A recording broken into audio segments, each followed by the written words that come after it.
In many years, Céline Dion has lived like two people existing in the same body, one standing under the bright lights, singing with all her strength that makes the whole world fall silent, and another quietly behind the curtains, where there are no audiences, where there are only the pains, the fears, and the long sleepless nights, where she has to learn how to smile when her heart is breaking into pieces. She once stepped onto the stage with bright eyes, but just a few hours before that, she might have just gone through a spasm so severe that she could not stand firmly. Each performance was no longer simply art but a silent battle between her will and a body that was gradually betraying her. And what makes the story even more painful is that no one is allowed to see that battle, because the world only accepts a perfect Céline, not weak, not trembling, not allowed to stop. Throughout 3 decades, she has kept her second life hidden, a life where she is the caregiver, the wife always afraid of losing the one she loves, the woman who learns to endure in silence, and even when facing the risk of losing her own voice, the thing that defines her entire being, she still chooses to continue, not for fame, but because that is the only way she knows to not collapse, because if she stops, perhaps everything will fall apart completely. And the very person who has endured in silence is the one who has reached the peaks that very few artists in history have ever achieved. From the early days conquering the international market to becoming a global icon with My Heart Will Go On in Titanic, a song that has sold millions of copies and won an Oscar, along with many prestigious Grammy Awards, taking her name beyond all borders. She has sold more than 200 million records worldwide, becoming one of the most successful artists of all time, winning 5 Grammy Awards, 2 Oscars for Best Original Song, many Billboard Awards, American Music Awards, and World Music Awards, while also setting a new standard for long-term performances in Las Vegas with hundreds of millions of dollars in revenue,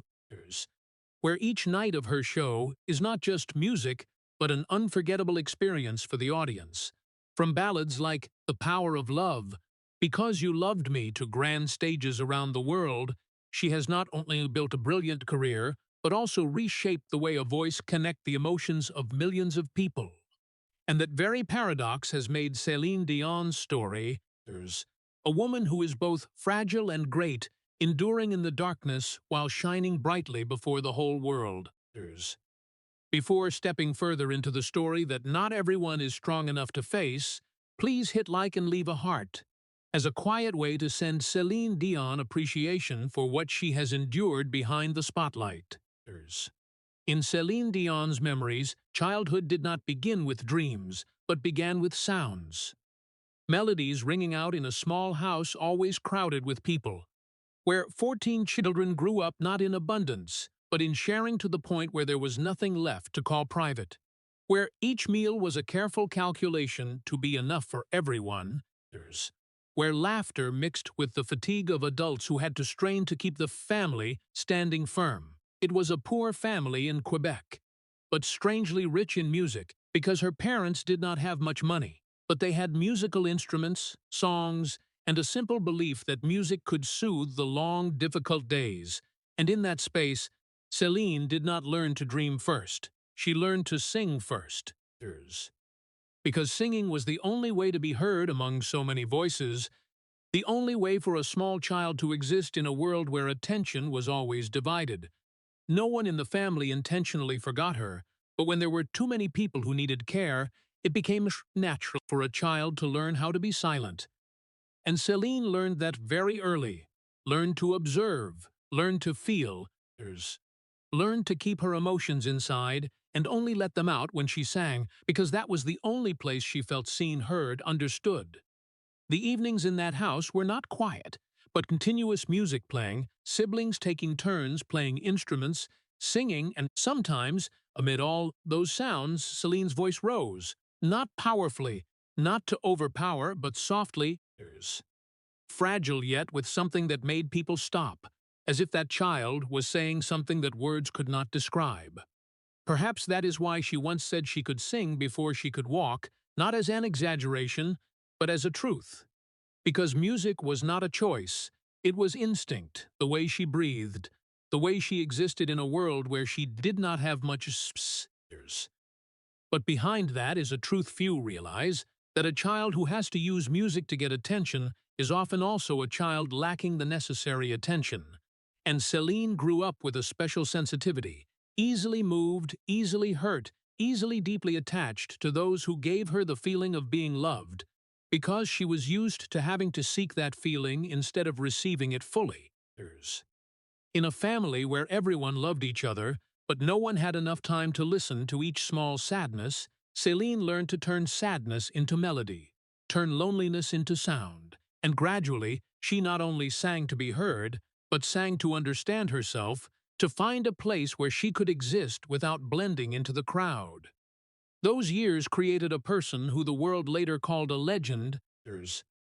but at that time she was just a small child standing in the corner of the room, waiting for a moment when someone would turn around and truly see her, and when that moment did not come, she created it with her own voice, a voice that carried not only sound, but all the things she could not put into words, and perhaps from there, Céline Dion's life began to follow a path she never had the chance to choose, a path where music became the only light, but also a place that made her live forever in a world where emotions were always deeper than what others could see. In a moment that seemed very small, when Céline Dion's voice was still echoing in the cramped room of her family, her life had begun in a direction that none of them truly understood fully, because that was the time a cassette tape was sent out, carrying the fragile but full of emotion voice of a child, and on the other side, René Angélil, a man who had gone through many ups and downs in the music industry, heard something that the world had not yet realized. He did not only hear a voice, he saw a future, and from that moment he decided to bet on that little girl with everything he had, even mortgaging his personal assets to produce the first album, an action that was not only belief but also the beginning of a bond deeper than any professional relationship. With Céline, he was not only a manager, but gradually became the guide, the protector, the one who made decisions that she was not old enough to understand. And when a child grew up under such continuous guidance, the boundary between trust and dependence began to blur naturally, because every step of hers, from choosing songs, choosing how to perform, to how to appear by him, and Céline, who had been used to seeking an emotional anchor since she was very young, found that anchor in René without realizing that she was gradually handing over full control of her life to him. The years passed. When her career began to develop in Canada and then spread to France, Céline's image became clearer in the eyes of the public. But behind the lights, everything was still arranged in a very orderly way, almost leaving no room for chance, and that created a sense of safety for her, a feeling that as long as René was there, she would not have to face difficult choices alone. However, that safety also came with a silent price, because when every important decision was guided by someone else, the ability to define herself also gradually narrowed, and Céline, even as she was getting closer to success, was getting further away from understanding who she really was beyond the role of a singer. The relationship between them did not stop at work. It developed into a deep attachment, where the initial admiration of a little girl for the man who had believed in her gradually turned into a more complex feeling, hard to name and also hard to separate. Because René not only witnessed every step of her growth, but was also the one who helped create the person the world saw, and when two lives became so tightly bound together, distinguishing what was love, what was gratitude, what was dependence became so blurred that even Céline no longer tried to distinguish. She continued on the path that had been laid out, not because she was forced, but because it was the only path she knew, and in that journey, she was both supported and protected, but at the same time bound to a system where everything revolved around one single center, and that center was not always herself. Perhaps what makes this story both beautiful and sad is that there was no clear moment to say that Céline had lost control of her life. because everything happened very gently, very naturally, like the way a child holds an adult's hand to cross the street and then one day realizes she has gone so far without knowing whether she wanted to follow that path or not. And when looking back, she not only saw a man who had found her, but also saw a man who had become an inseparable part in every decision, every success, and even in the way she existed as a person, relationship that had given her everything, but also silently shaped all the limits of her life in a way that no one outside could see.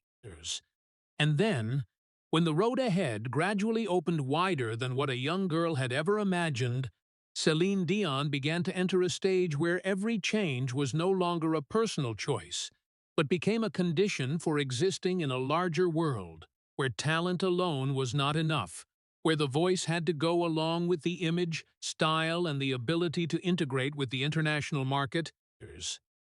And it was right there that she began the process of changing herself comprehensively, from appearance to the way of expression, from the way she stood on stage to the way she appeared in public. Every small detail was considered and adjusted to fit the standards that the outside world set.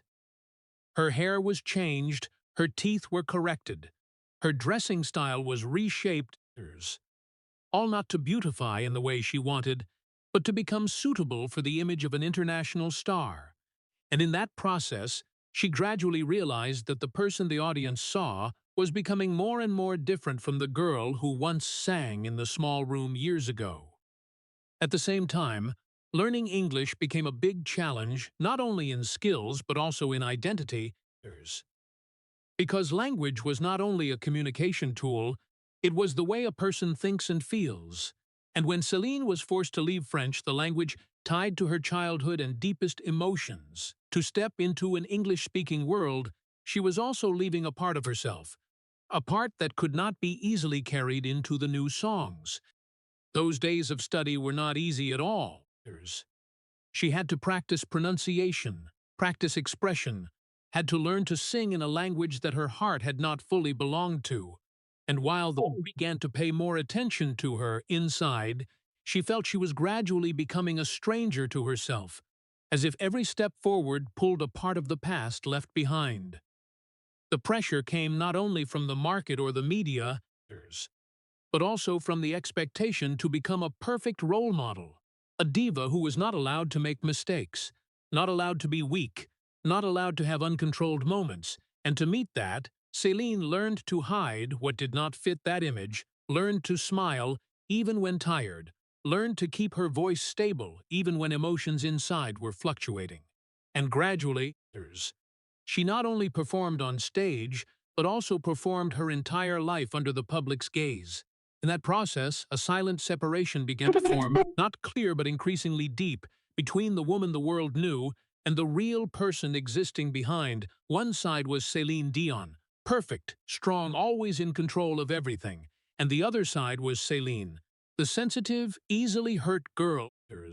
still carrying emotions that had never been spoken from her childhood years. Those two versions did not oppose each other in an easily noticeable way. They coexisted, intertwined, but never fully merged into one, and that made her live in a state of continuous adjustment, continuous balance, as if just one moment of loosening, everything would collapse.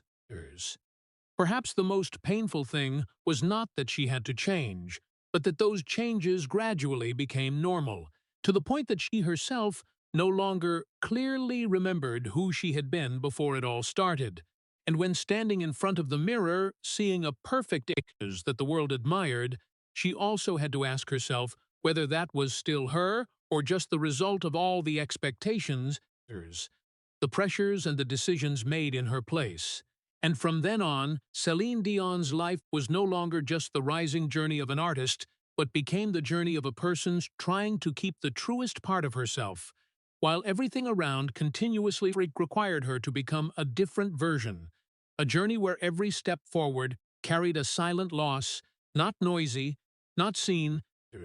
but deep enough to change the way she felt about her own life. And then, when the changes gradually completed, when Céline Dion's new image began to be accepted by the world, success came not like a bursting moment, but like a continuously rising wave, taking her from small stages straight into the center of the international music market, where each English song sung in turn touched American audiences, Europe, then spread globally,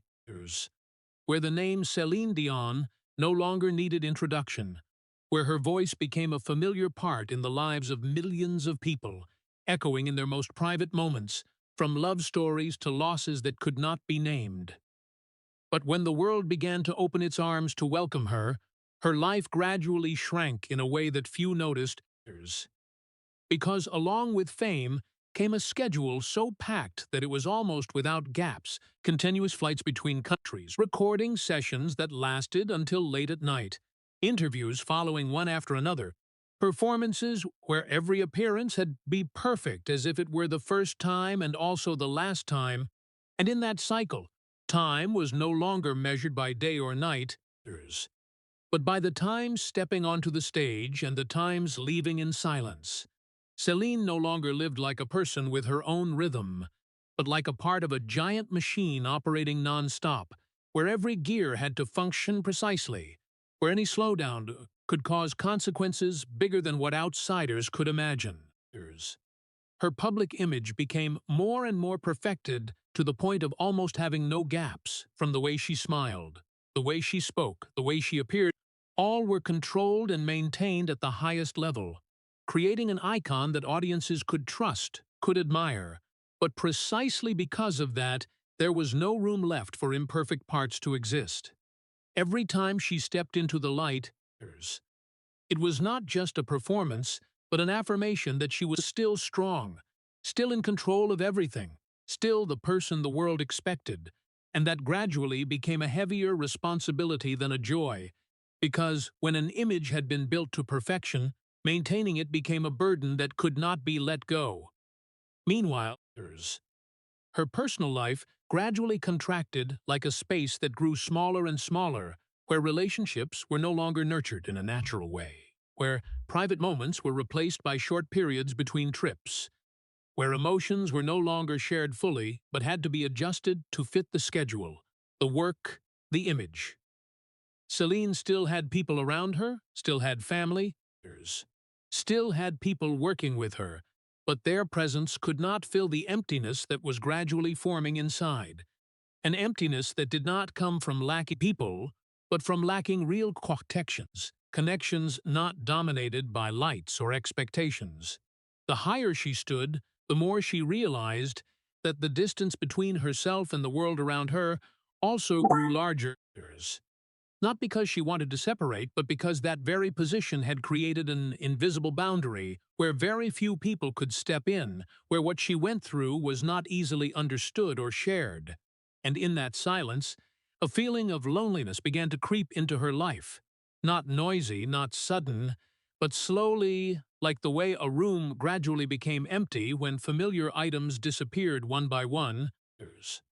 A feeling that she could not name immediately, but clear enough to realize that even in the middle of thousands of people, she could still feel alone. There were nights after performances when the applause had faded, when the lights had gone out, when the door of the room closed. She sat in absolute quiet and clearly felt the transition between two worlds, from a place where she was loved, admired, to a place where there was no sound except her own thoughts. And in those moments, the question of who she really was began to become clearer than ever. Success had brought her everything an artist could dream of, but at the same time also took away the things a person needs to feel complete. And Céline, though she had never spoken it out, began to live with the awareness that there were things that could not be measured by awards or sales, things that could only be felt when everything outside had settled down. And precisely in that silence, she understood that the path she was walking did not only lead to light, but also led to a place where she would have to face herself more than anyone else. And then, when everything seemed to have reached a limit that no one thought could be surpassed, that moment still came, a song that not only changed Céline Dion's career, but also tightly attached her name to the memory of an entire generation. That was My Heart Will Go On. a piece of music that initially was not expected to become something too great. But when it rang out along with the images of Titanic, it went beyond every framework of an ordinary song, becoming part of popular culture history, a sound that only needed the first few notes to make millions of people stop, listen, and remember their deepest emotions. Céline's voice in that song was not just technique, but a flow of emotion, both powerful and fragile, both vast and very private. And that was exactly what made the song not only commercially successful, but also touch places that words could not reach, taking her to a position that very few artists could achieve, a position where she was no longer just a singer, but became an icon, a voice representing love, loss, things that could not be kept. That success spread at a speed that even people in the industry could hardly keep up with. Charts around the world recorded her name. Major awards were given one after another, from prestigious music titles to recognitions in the film field. And every time Céline Dion's name was announced, it was not just a personal victory, but an affirmation that she had stepped into a higher level of her career, where everything was no longer measured by simple numbers, but by long-lasting influence on the way people felt music. But along with that immortality was a constraint that few saw, because when a song became too big, it not only lifted the artist up, but also kept them in a specific image, a specific expectation from then on, where everything was compared to that very moment, and Céline, from the person who created music, gradually became the person who had to live to meet what her music had created. Every time she stepped onto the stage, the audience not only wanted to hear her sing, they wanted to relive the feeling that the song had brought, and that placed an invisible but heavy pressure on her shoulders, because emotions could not always be recreated on demand. A person could not always return to the exact state that had once created a perfect moment. Her image became more and more fixed in the public's eyes, a diva with a flawless voice, an icon not allowed to make mistakes. And while that brought admiration and respect, it also took away something very important, which was the right to be imperfect, the right to be tired, the right to be weak without being judged. Céline still continued to sing, still continued to stand under the lights, still continued to bring performances that moved the audience, but deep inside, she understood that each time like that was a time to overcome herself, to push the limits of her body and emotions a little further, to hide the cracks that were gradually appearing behind the perfect appearance. There was no longer space for small mistakes, no longer room for days when she was not at her best, because once she had become an icon, her existence no longer belonged only to herself, but to the expectations of millions of people, and that turned every step, every note, every moment on stage into a continuous challenge. Perhaps it was precisely in this period that Céline began to feel more clearly than ever the price of immortality in art, that to become part of collective memory, one had to accept trading a part of one's own freedom, had to accept living in an image that did not always reflect the real person. And while the world continued to call her name as an irreplaceable icon behind that light, she was still a person trying to keep balance between what she was and what she had to become. A journey where every step forward carried a deeper and deeper silence, as if everything that had been achieved also simultaneously created a distance that she could not easily cross. And precisely in the period when the world called her name as an irreplaceable icon, Céline Dion's private life became even more tightly bound than ever to one single person, the one who had been there from the very first days, the one who had witnessed every step of her growth, and also the one who had become the center of every decision, every emotion, every choice in her life. René Angélil. The relationship between them was not like any love story the public was familiar with, because it did not begin from two adults meeting each other, but began from a little girl and a man who had seen her future even before she could imagine it. And that was exactly what created a special bond, where admiration, gratitude, and affection gradually blended together, hard to define, hard to separate. And when real love appeared, it was not a sudden shift, but the result of many years living in the same orbit. When their relationship was made public, the age difference immediately became the focus of controversies, skeptical looks, questions that were not always spoken directly, but always present in the way the public perceived them. And Céline, who was used to staying silent under pressure, continued to choose not to explain too much, not to react strongly, but only to quietly live with her choice, because for her, what she felt not need to be proven. However, behind that determination was a deeper truth, that this love was not only a romantic relationship, but a system that supported her entire life, an anchor she had relied on since she was very young. And over time, that anchor not only brought a sense of safety, but also became something she could not imagine life without. When they got married in 1994, it was not only a personal event, but an affirmation that two lives had completely merged into one, that, from then on, there was no longer a clear boundary between Céline the artist and Céline the woman, because both revolved around one common center, and that center was René. Every important decision, from choosing projects to major steps in her career, was made in his presence. And for Céline, that was not a loss of control, but a form of absolute trust, a belief that, as long as he was there, everything would be guided in the right direction. But that very trust also caused her to gradually attach all her emotions to one single person, to the point where the boundary between herself and the relationship became blurred, where what happened to him not only affected but directly shaped her emotional state. Her career and personal life were no longer two separate parts, but blended into one continuous flow,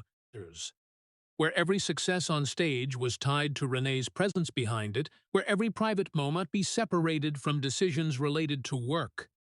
And in that structure,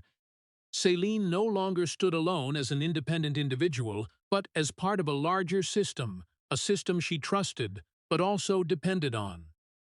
There were moments when the world saw her as a happy, strong woman who had everything, and that was not untrue, because the love she gave to René was genuine, deep, and enduring. But at the same time, there were things that could not be seen, that when a person placed all her emotions, all her safety, all the meaning of her life into another person, a silent imbalance began to form, not noisy, not clear, but enough to make everything more fragile when facing changes.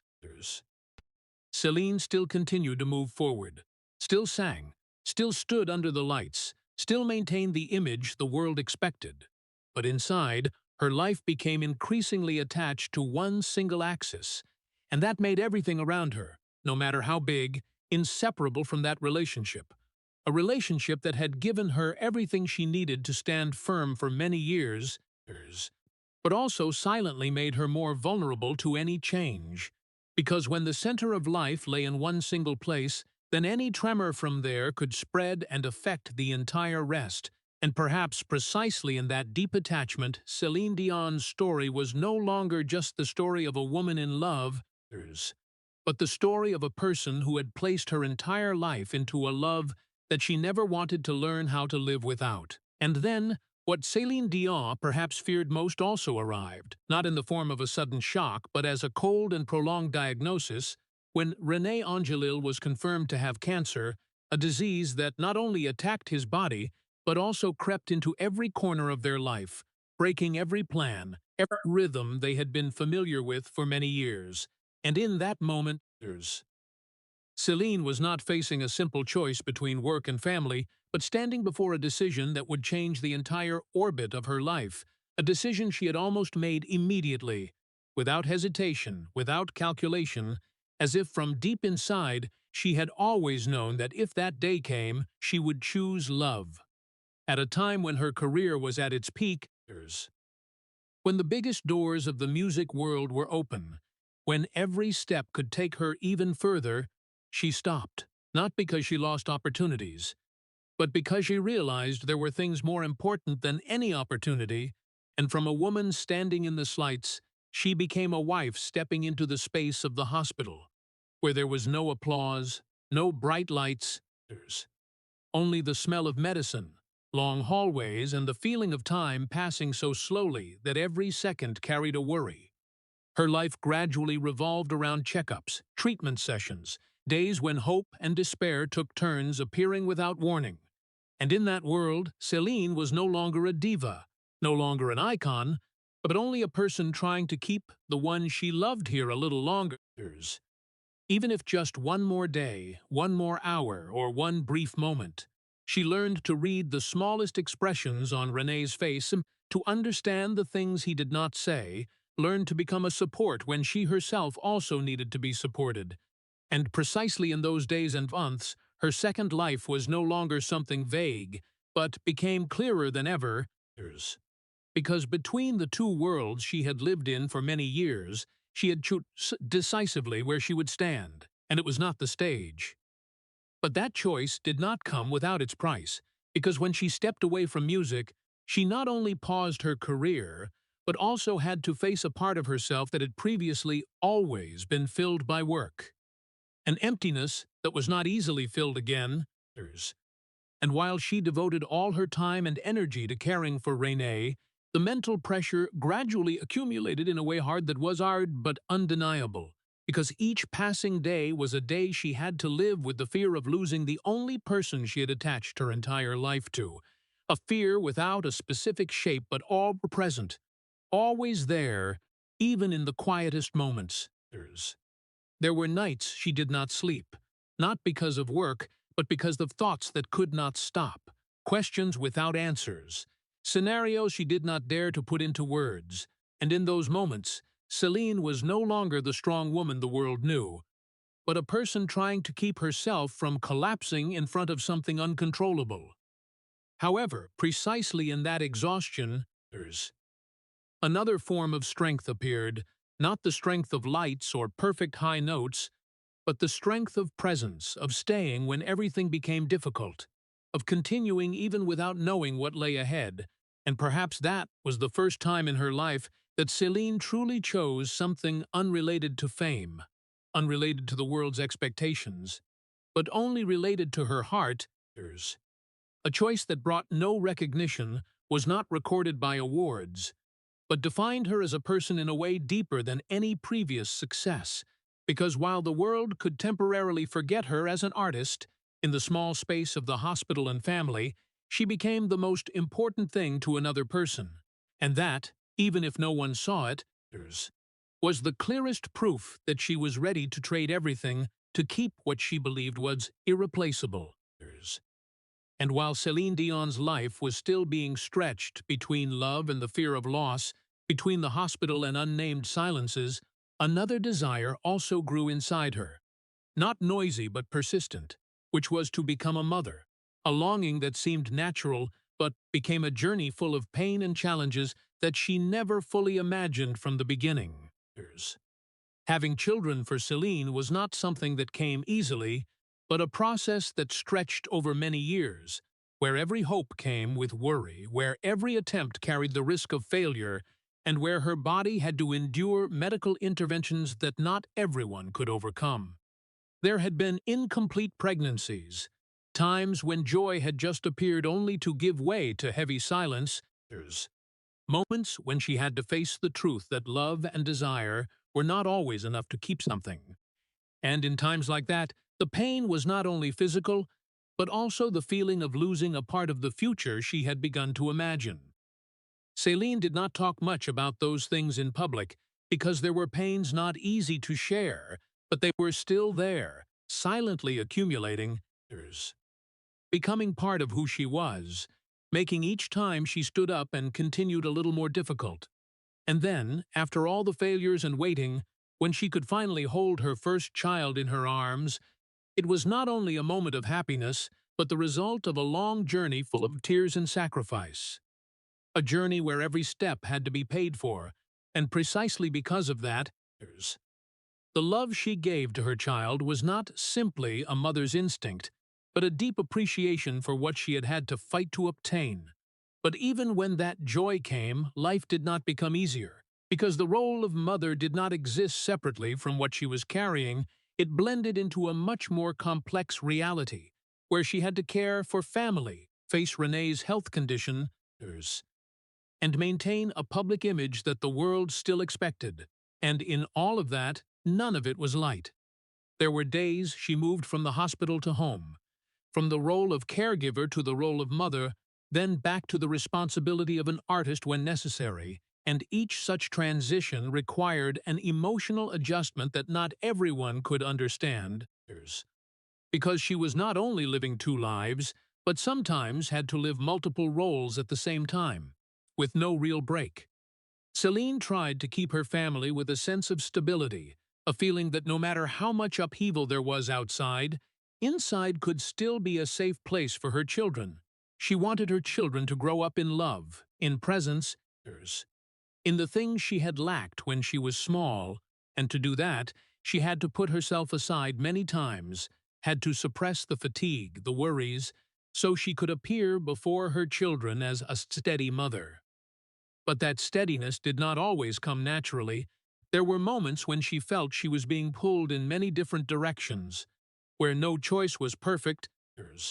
where every decision carried a trade-off, and precisely in times like that, she again had to find a way to stand firm, not for herself, but for those who depended on her.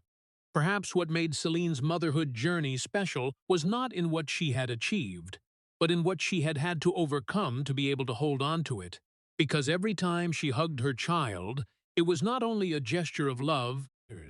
but also a reminder of everything she had gone through to have that moment, a moment both simple and priceless. And in her ever-changing world, that was one of the few things she could keep for herself, even if only in short periods, before life continued to pull her into other challenges she could not avoid. And then, like a wheel that never stops turning, Céline Dion once again stepped back onto the stage. Not because everything had become stable, but because she understood that her life had long been tied to lights that never turned off, to concert halls that were never truly silent. And no matter how much upheaval there was inside, outside she still had to continue. Her return did not take place in a small space, but on the largest stages, especially the long-term residency program in Las Vegas, where every night she stood before thousands of audience members, where every song was prepared perfectly down to every detail, where everything operated like a giant machine with her at the center, and from the outside looking in, that was the image of a woman at the peak of control, a diva who could master every moment, an icon of professionalism and endurance. Revenue from the shows reached numbers that very few artists could touch. The seats were always full. The applause was non-stop. The praises from the media and the public poured in continuously, all creating a picture that anyone could look at and believe she was living in the most brilliant period of her career. But behind that picture was a completely different reality. A reality without lights, without music, only hospital rooms, short conversations with doctors, times following René Angélil's health condition, and a feeling of anxiety that never left her, not even for a single moment. There were days she left the stage amid thunderous applause, only to immediately step into a completely quiet space, where everything no longer depended on her performance ability, but on things she could not control. And the transition between those two worlds happened so quickly that there was almost no time to prepare, making each passing day feel like a continuous chain of collisions between light and darkness.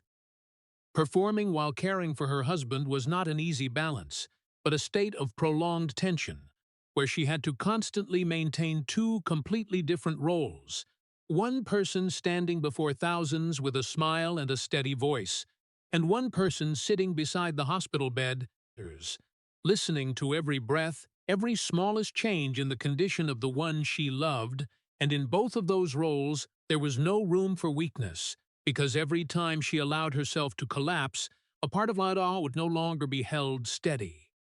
Her body began to feel these pressures more clearly, not in a sudden way, but through small signs accumulating over time. Fatigue that could not be explained just by the work schedule, pains appearing without clear cause, her voice sometimes no longer obeying her will perfectly as before. And even though she tried to keep everything in the best possible state, she understood that she was no longer someone who could easily overcome every limit without paying a price. But what made everything heavier was not only physical, but the mental exhaustion, the feeling of always having to be strong, always in control, always the anchor for others, while she herself also needed a place to lean on. And when there was no such place, she had no choice but to continue, to keep stepping onto the stage, to keep smiling, to keep singing, as if every performance was an affirmation that she was still okay, even if inside she might be gradually cracking. There were moments when the silence backstage became heavier than any sound, when she sat alone, with no role left to perform, no audience to turn to. And in that emptiness, all the emotions she had suppressed throughout the performance began to rise, without order, without logic, simply appearing and demanding to be felt. And that was when she had to face herself, her fatigue, her fear, the question of how much longer she could continue like this. But then, when the lights turned on again, when the music rang out again, she stepped out again, becoming once more the person the world expected, as if everything that had just happened backstage did not exist. And this very repetition, day after day, night after night, created a vortex she could not easily escape. A vortex where success and collapse coexisted, where every smile carried a part of pain, and every round of applause covered a silence that no one but her could truly hear. And then, after all those years stretched between hope and fear, what Céline Dion had tried to delay with all her strength finally happened. When René Angélil passed away after a persistent battle with illness, not noisy but long enough to wear down every part of their lives. And when that moment came, it did not bring the drama the world often imagined, but a silence so deep it was almost untouchable, an emptiness that appeared right in the center of her life, where before there had always been a part she relied on to exist. René's death was not only the loss of a husband, but the loss of an anchor that had shaped every decision, every emotion, every direction of hers for many decades. And in the first days after he left, Céline was not facing the noise of the world, but the quiet of herself, a quiet she had never truly experienced before, because for the first time, everything no longer revolved around him, and there was no longer anyone for her to revolve around. But as if not one loss was not enough, only a few days later, she had to face another piece of bad news, when her older brother also passed away. A departure that followed without giving her time to understand or accept, making the pain no longer a single emotion, but a continuous rising wave, piling up with no breaks, no stopping point. In a very short period of time, Céline lost two people tied to different parts of her life. One was the present, the center of everything she was living, and one was the past, the memory of family, of where she began. And when both disappeared, she stood in an emptiness with nothing to hold on to, no clear direction, no way to return to what had once been familiar. However, what made those days hard to understand for many people was that she still appeared in public, still stepped onto the stage, still stood before the audience as if everything continued as normal. And for those who only saw her from afar, that could be the image of a strong woman, someone who could overcome pain to fulfill her responsibilities. But for Céline, that was not a choice between strength and weakness, but a state she did not know any other way to exist in. Because when everything inside had collapsed, continuing to do what was familiar became the only way not to be completely swept away. Every time she stepped onto the stage in those days was not just a performance, but an action to hold onto the fragile balance that remained, a way to keep life from falling into complete chaos. And while her voice still rang out, still touched the audience's emotions as before, inside, everything had changed in a way no one could see. There were moments when she had to hold herself from collapsing right in the middle of the show, not because her body could not bear it, but because the emotions were too great, too close, too real, and suppressing it required a strength she was not always sure she could maintain. The pain of losing René could not be separated from the way she felt about herself because for many years he was not only the one she loved, but the one who had helped her define who she was. And when he was no longer there, she did not only lose a person, but also lost a part of herself, a part that was not easily replaced or recreated. At the same time, her brother's passing pulled her back to older memories, parts of her life that she thought had been kept in a separate space, and when all of that appeared at the same time, Céline had to face a reality for which no preparation could have made her ready. But what made this story profound was not in how much she had lost, but in the way she continued to stand firm while everything had changed. Not in the strong way people often praised, but in a very human, very fragile way, where every step required effort, where every passing day was a new challenge, and continuing was not a sign of having overcome, but a sign of still being in the process of enduring. Perhaps precisely in that week when everything collapsed, Céline Dion was no longer the image the world was familiar with, but became a different person, a person who could no longer rely on what had once kept her standing. And from that moment, her life stepped into a stage where everything had to be rebuilt, not from the beginning, but from what remained after losing the most important things. After the week when everything collapsed, when the crowds came and left, when the condolences gradually settled down, Céline Dion entered a period where no light was bright enough to illuminate the road ahead. Because for the first time in many decades, her life no longer revolved around René Angélil, and that change did not come like a gentle breeze,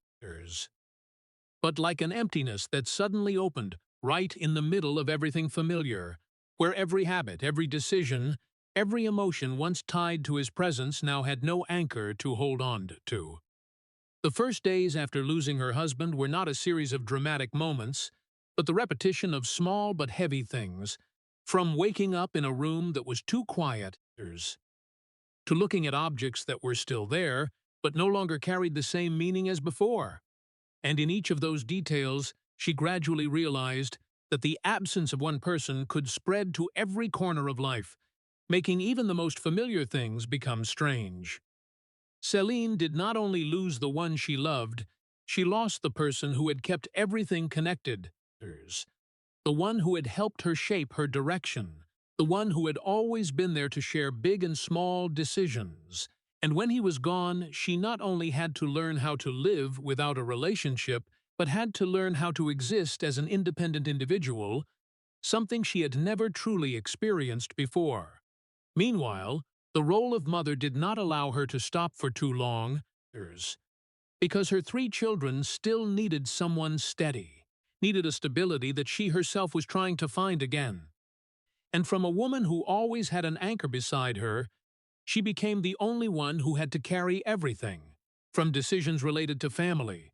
to keeping the children from being swept into the chaos of loss. And in that process, she did not have much time to think about herself, because each day was filled with responsibilities, with things that needed to be done, with people who needed her to be present. Céline tried to create a new rhythm of life with the family, a rhythm that even without René could still bring a sense of safety to the children. She kept the old habits when possible, kept the memories in the gentlest way, not letting them become a burden, but as a part of the story that their family had gone through together, and in private moments she still talked about him, still kept him present in the lives of the children, as if by doing so she could make the loss less absolute. But no matter how hard she tried, there were feelings that could not be erased, and the feeling of emptiness was one of them, not an explosive sadness, but a prolonged silence, an absence that could not be filled with work or responsibility, something always there, even when everything else was happening. There were nights when after everything had ended, when the children had gone to sleep, when there was no longer anyone who needed her to be strong, Céline faced herself in the silence, and in those moments,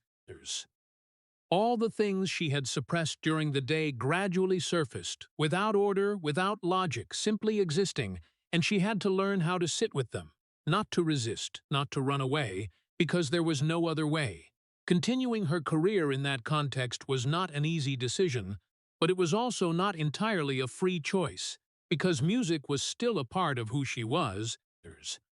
a part that no matter how things changed, could not be separated, and when she returned to the stage, it was no longer about meeting the world's expectations, but a way to keep a part of herself, a part, however, she could still recognize amid all the changes.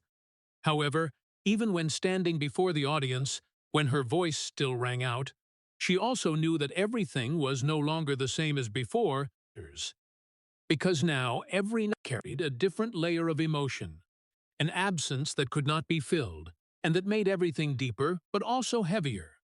Céline Dion continued to move forward, not because the path became clear, but because stopping was not a choice. And in that journey, she was no longer the woman held steady by someone else, but the one who had to find her own way to keep herself standing, day by day, step by step, in a world that had changed in a way no one could prepare for. But when Céline Dion gradually learned how to stand firm in a world without René Angélil, when she began to find a new rhythm of life even if fragile, then another challenge came. Not from the outside, but from her own body, silently, hard to understand and increasingly clear over time until it could no longer be ignored. The initial signs were not anything too big, just unusual spasms, moments when the body did not respond as wanted, moments when standing, walking, or keeping balance became more difficult than normal. But for a person who had been used to overcoming fatigue and pressure, Céline initially did not consider it anything too serious. She continued to work, continued to perform, continued to live as if everything was still under control, until the symptoms became denser, clearer, and could no longer be explained by exhaustion or simple stress. When the final diagnosis was given, when she knew that she had stiff person syndrome, a rare disease that directly affected the nervous system and mobility, that was not just medical information, but a comprehensive change in the way she understood her own body. Because for the first time, she had to face the reality that her body could become something uncontrollable, something that no longer obeyed the will or discipline she had relied on throughout her life. The symptoms did not stop at discomfort, but gradually affected deeply every aspect of life, spasms that could come suddenly, making the body stiffen, making movement difficult, making simple actions become challenges, and for a person whose career was tied to controlling every movement, every breath, every note, that was an upheaval for which there was no way to prepare in advance. Her voice had once been the place she found stability, even when everything else was uncertain, also began to be affected, no longer flowing as before, no longer easily reaching the familiar high notes, and every time she tried to sing, became a reminder that what she had always believed could not be lost was now gradually slipping away. The big tours, the plans that had been prepared for many months, even many years, were cancelled one after another, not because of lack of audience or lack of opportunities, but because her body no longer allowed it. And making those announcements was not just a professional decision, but an admission that she could not continue in the way the world had been familiar with. For Céline, stepping away from the stage was not just pausing work, but pausing a part of herself, a part she had built, had lived with, had relied on to understand who she was. And when that part was interrupted, the question about herself became clearer than ever, no longer covered by schedules or lights. The biggest fear was not losing her career, but losing the connection between her and herself, losing the ability to express emotions through music, losing the way she had used to exist in this world. And when facing that, Céline not only had to learn how to adapt to a disease, but had to learn how to accept a new version of herself, a version no longer like what she had known. There were days just standing up was a small victory. There were days when progress was only once in a full life. And in those moments, life was no longer measured by big achievements, but by very small, very slow steps, but full of effort. However, What made this story not stop at pain was the way she continued to face it, not by denial, but by patience, by accepting that the road ahead would be different but not necessarily ending. And even if her voice changed, even if her body was no longer as before, she still kept one thing that was not easy to take away, which was the will to continue, the will to find another way to exist, to connect, to keep the core part of herself from disappearing completely. Céline Dion entered this stage not as a person who had lost everything, but as a person who was relearning how to live from the beginning in a body she had to get used to again, in a world where her role was no longer as clear as before, and precisely in that journey, the question was no longer whether she could return to the way she used to be or not, but whether she could continue to be herself in a new way, even if that meant having to let go of what had once defined her entire life. After having to face a body that no longer completely belonged to her, Céline Dion gradually withdrew from the places that had once the center of her life. Not by a sudden decision, but by slow steps backward, almost unnoticed by anyone. When her public appearances became less frequent, when the once packed schedule became sparse, when the stage lights were no longer the place she stood every night, and instead was another space, quieter, more private, where there was no waiting from thousands of people, where she did not need to become anyone other than herself. That discreet life was not recorded on newspaper pages, not widely shared, but it was where she spent most of her time. A life no longer measured by the number of performances or awards, but by small, repeated moments, yet bringing a truer feeling than anything she had ever experienced before. In that space, her role was no longer an icon, but a mother, a woman trying to keep her family stable after all the upheavals, spending time with her children in ways she had not always been able to before, listening to them, being with them, and creating memories uninterrupted by work or long trips. There were afternoons with no schedule, no pressure, only simple conversations with meals together when she could be fully present without having to share her attention with anything else. And in those moments, Céline found a form of peace that she had not truly touched before. Not because it was grand, but because it did not require her to prove anything. Appearing less in the media was not an avoidance, but a choice. A way to protect the space she had taken a long time to create, a space where she was not defined by others' gaze, where she could exist without having to maintain a certain image, and that brought her a different sense of freedom, not the freedom of standing on stage, but the freedom of not having to stand on it. In the days without lights, she rediscovered simple things that had previously been easy to overlook. Small habits like listening to music without having to analyze it, cooking without rushing, taking walks without a specific purpose, and precisely in those seemingly very ordinary things, she began to understand her own rhythm of life in a different way, slower, deeper, less controlled. Perhaps the most notable thing in this period was not what she did, but what she no longer had to do, no longer having to chase schedules, no longer having to keep everything at a perfect level, no longer having to hide her limits. And that very act of letting go, even though not easy, opened up a new space for her to exist. In the eyes of the public, Céline Dion was still the image of a diva with a voice that had once moved the whole world, but in real life she gradually became a different person, not completely separate, but a version that few had the chance to see, a version that did not need recognition, did not need admiration, but only needed peace. Those two images did not erase each other, but also no longer matched as before, and that very difference created a distance that she did not try to fill, but accepted as part of the journey, part of growing up in circumstances not everyone went through. Céline no longer tried to return to exactly the person the world had once known, but began to explore a different way of existing, where her value was not only in what she could do, but also in the way she lived, the way she faced changes, and the way she kept the most important things when everything else gradually drifted away.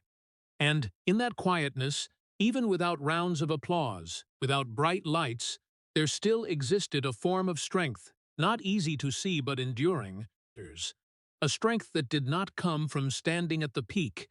but from learning how to stand firm when no longer standing there anymore. And when looking back at the entire journey that has been gone through, Céline Dion no longer appears as a series of separate moments between light and darkness, but as a continuous flow where two lives always exist in parallel, intertwined with each other, in a way that no one outside could fully understand. Because from the very first days when she raised her voice in the cramped house in Quebec, until standing before thousands of audience members on the largest stages, had the chance to live only one complete life.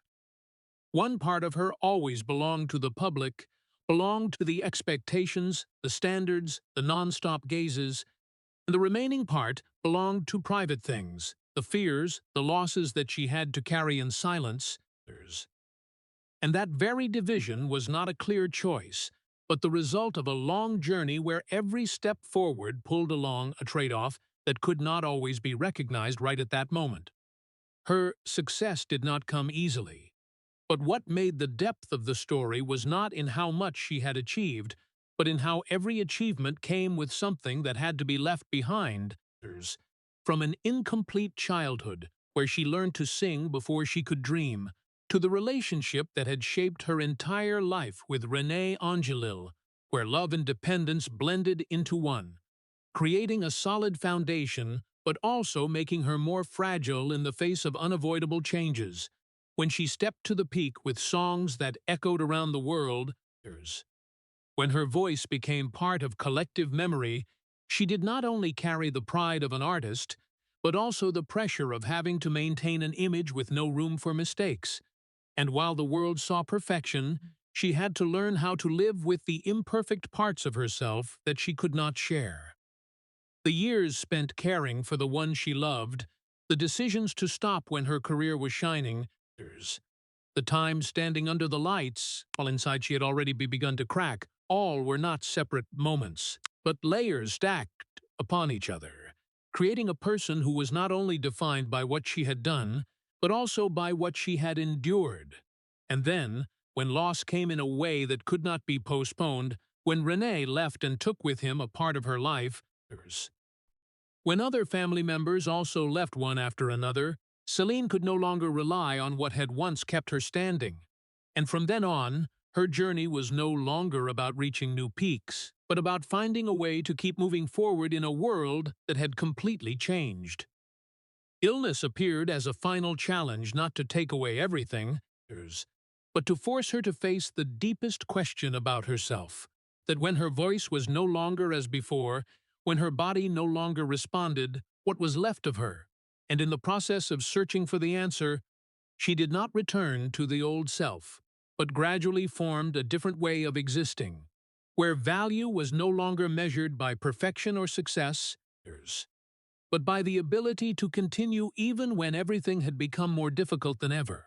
The two lives that people often mention, one of lights and one of darkness, were actually not two separate paths, but two parts of the same journey, where every joy had a price, every success carried a sacrifice, and not forward left a trace that not everyone could see. Céline Dion was not a person who had lived two lives, but a person who had never had the chance to live one single life completely. Because from very early on, she had to share herself with the world, had to become what others needed before she could be herself. And even though that brought her things that very few people could achieve, it also made her walk through paths that not everyone had the strength to continue on.